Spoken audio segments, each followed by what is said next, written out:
All right, so let me show you guys how to change out some brake lines. Well, this example is like brake lines that are near the tire. This one is a pretty easy example for some, but let me show you. So notice that my brake line was leaking right here, um, right in this crease. I changed all the other brake lines but left this because it's not rusted. I thought it was good, but I took this bolt off.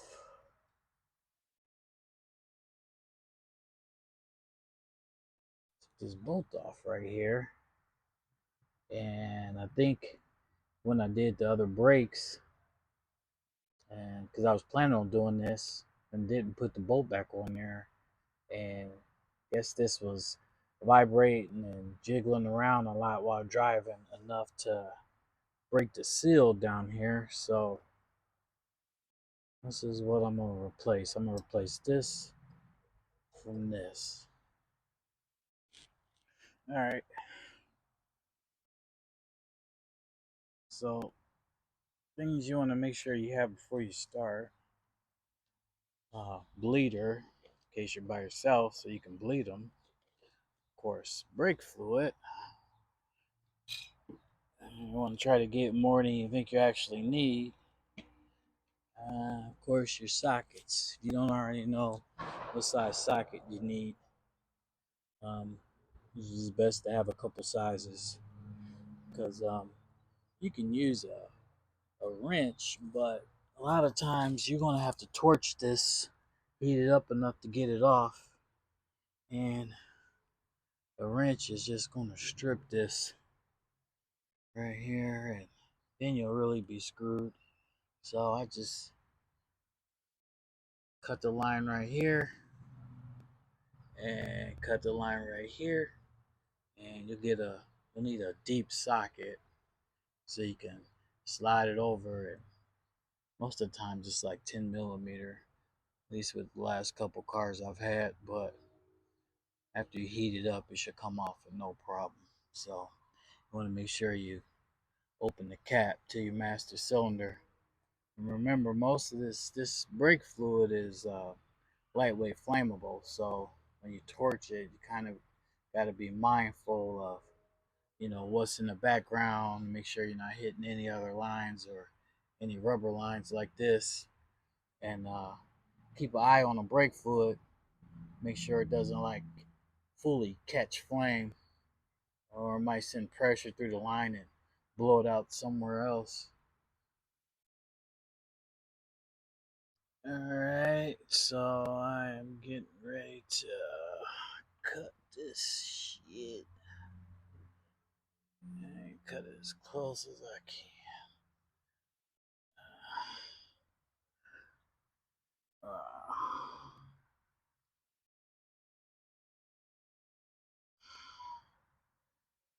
Mm.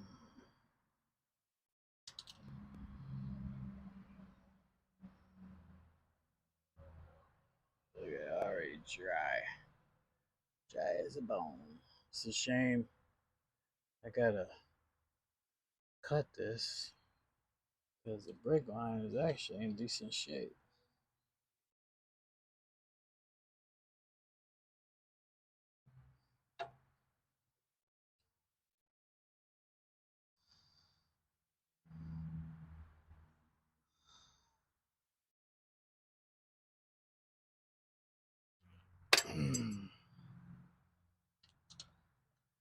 Okay.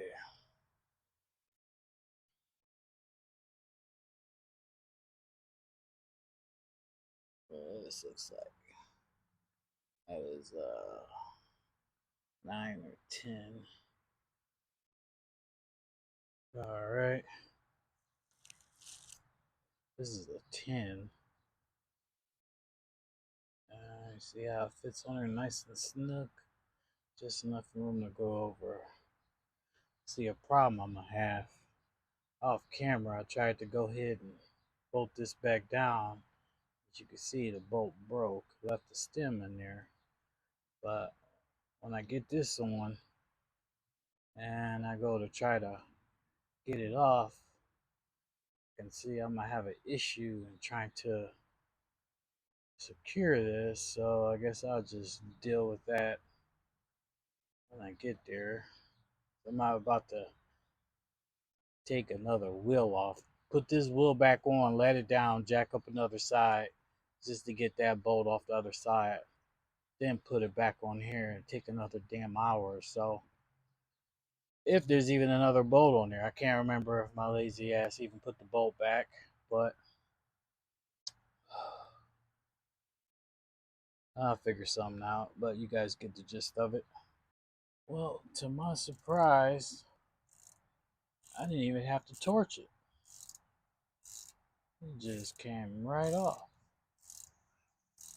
I guess this is a gift, knowing what I'm gonna have to deal with when I start messing with that bad boy.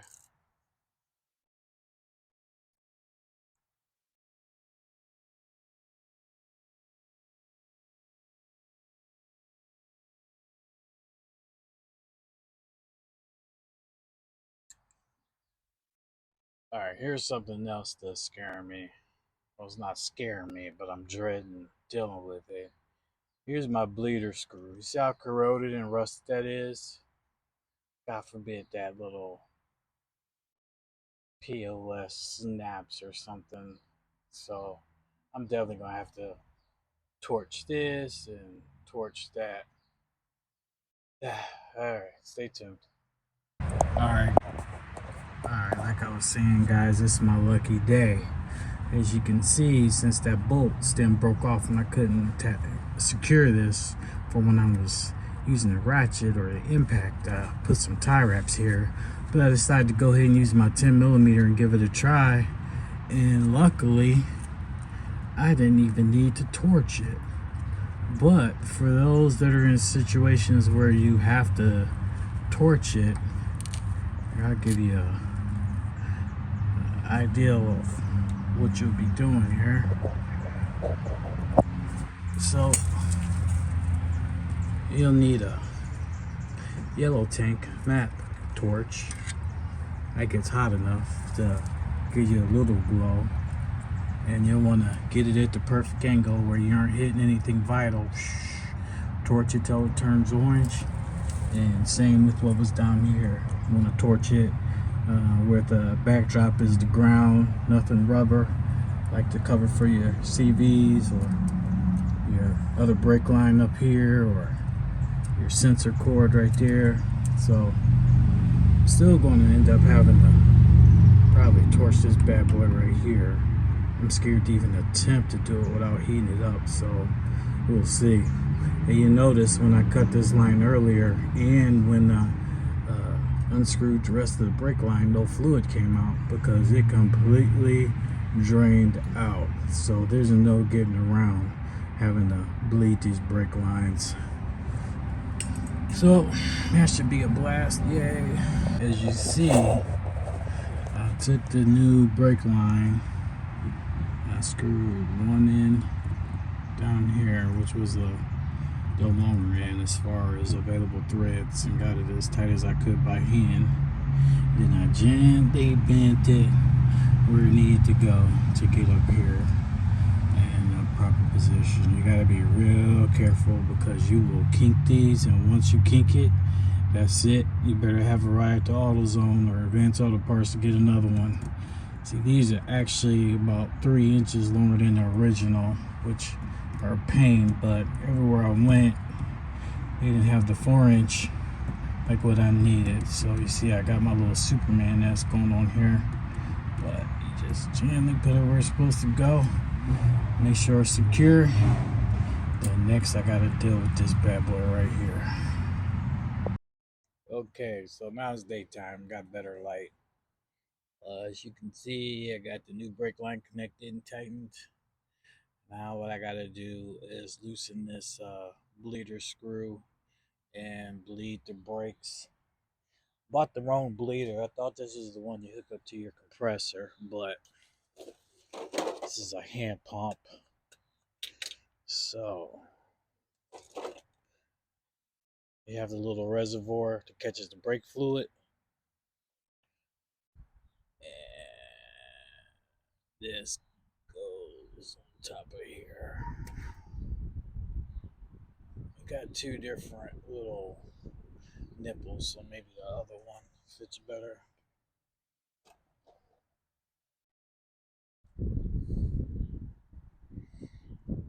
Nope.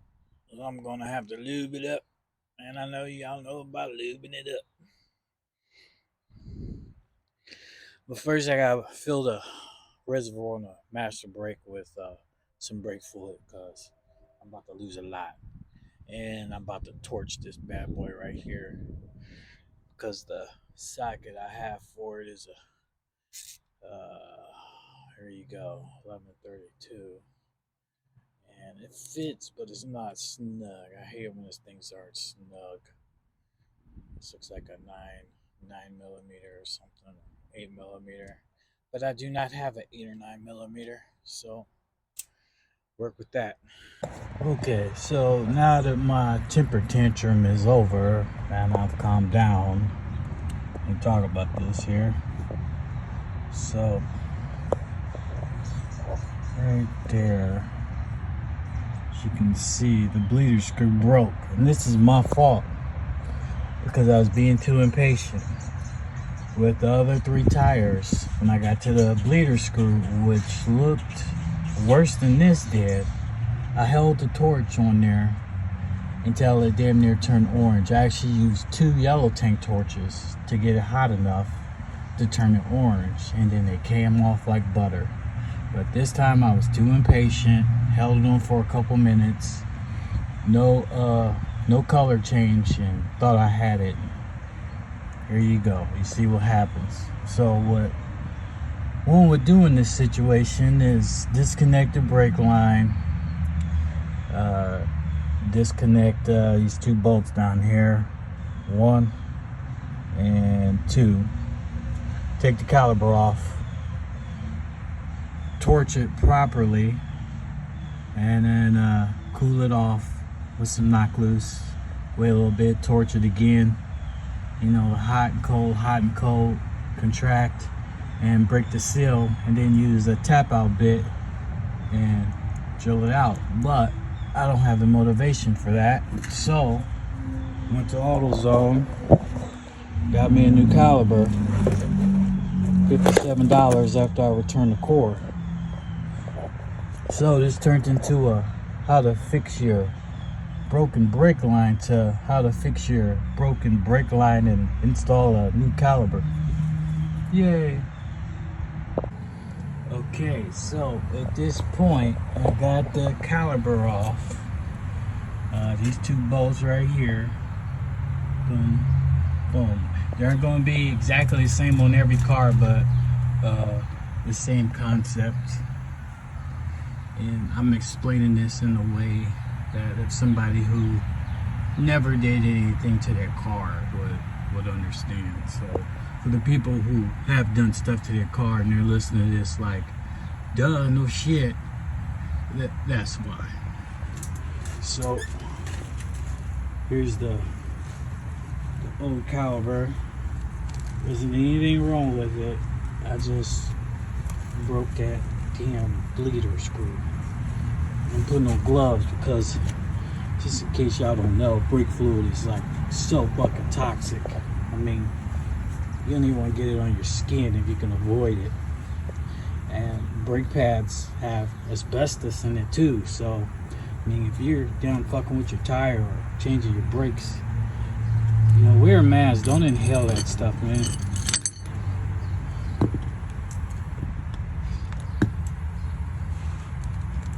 Oh man, look at that.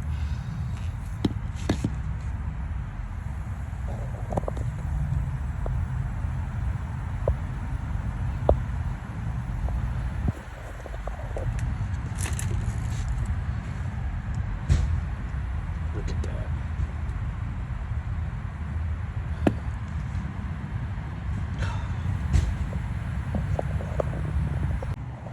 Okay, so here's another update. So set up the new caliper. Only reason I put new pads on there is because I already had new pads from when I changed out the rotors. But if not, I would have just took these pads off of here. I would have probably picked up a new bracket and some new pins, but I would have used the same pads because these are some pretty high-end pads, and you can see that's been a couple years and they still have a significant amount of meat on them. And another note is, normally when you change one caliber, you're supposed to do both sides. If you can afford it, of course. It won't be the end of the world if you don't, but it is a good standard to follow. Sorry for the cutouts here, but I don't have a tripod, so if I had a tripod I could film everything from beginning to end. But so I'm gonna go ahead and mount this. I'm gonna lube up the bolts a little bit, so I'm gonna have a hard time removing this again if I need to, unfortunately, in the future, because it was a little bit scary after having one thing break on you. You feel like everything's gonna break. My battery's running low, so these are the two pins that go in here. Boom. Boom. Look like they're already kind of looped up. Alright, so I'm gonna charge my phone for a bit, get this put on, and then before I start bleeding them, I'll go ahead and start recording again. I'm trying to keep this video as short as possible and straight to the point. I'm sure you guys don't mind. Okay, so I've got the new caliper on. As you can see, with these two bolts I mentioned earlier, that one and that one. Put this back on and tightened it up. Not gorilla tight, but it's tight. And I loosened this up here, the bleeder screw. Oh, wrong size. Always lose shit. Okay. Still wrong size. Where is my ratchet at? That should be 8mm. No. Oh, just have to go with the 5/8.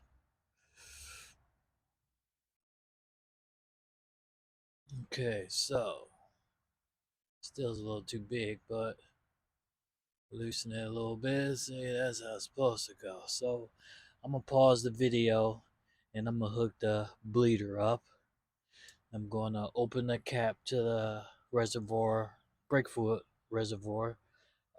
Turn the car on. I'm not gonna start it, but then start the pump, the bleeder, and see if this works here. So okay, so got the bleeder, the one-man bleeder hooked up, loosened up the bleed screw,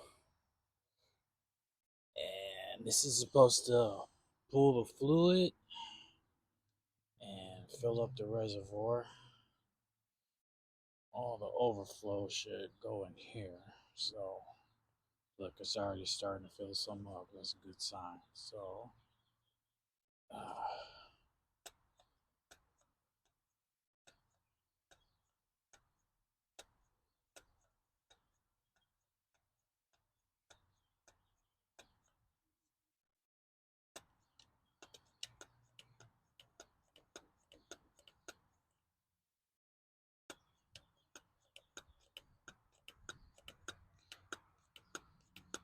I want to pump this so I get less air bubbles, the better.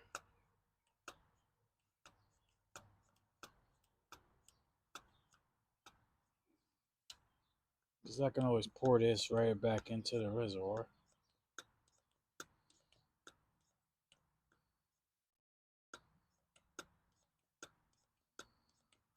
I prefer the unit that you hook up to your air compressor.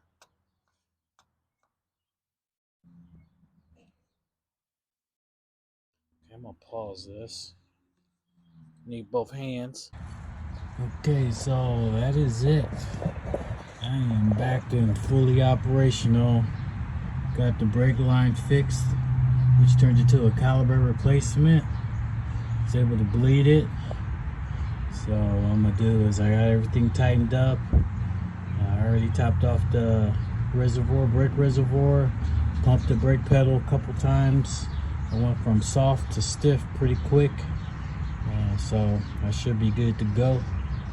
I'm gonna go ahead and undercoat the back side of this, all the screws and stuff, since everything's pretty new, to protect it, and eventually repaint the outside red, you know, trying to be flossy and shit. But appreciate you guys watching the video or sticking with me this long. You pretty much witnessed the worst case scenario while changing your brake lines. If you have the money, go ahead and get a new caliper if your bleeder screw breaks. But if you don't have the money, then just go ahead and pop the caliper off, because the brake, you already got the brake line off. So you know, you just unscrew those 2 bolts, take it in the garage or take it in the house, and get to work on getting that screw out. Once you get that screw out, everything should be pretty easy moving forward. But appreciate watching the video, and please like and subscribe if you like it. I'm gonna post some more stuff every time I work on my car. I'm gonna try to post a video plus other content on the channel, pretty much random shit. But alright, thanks guys and gals.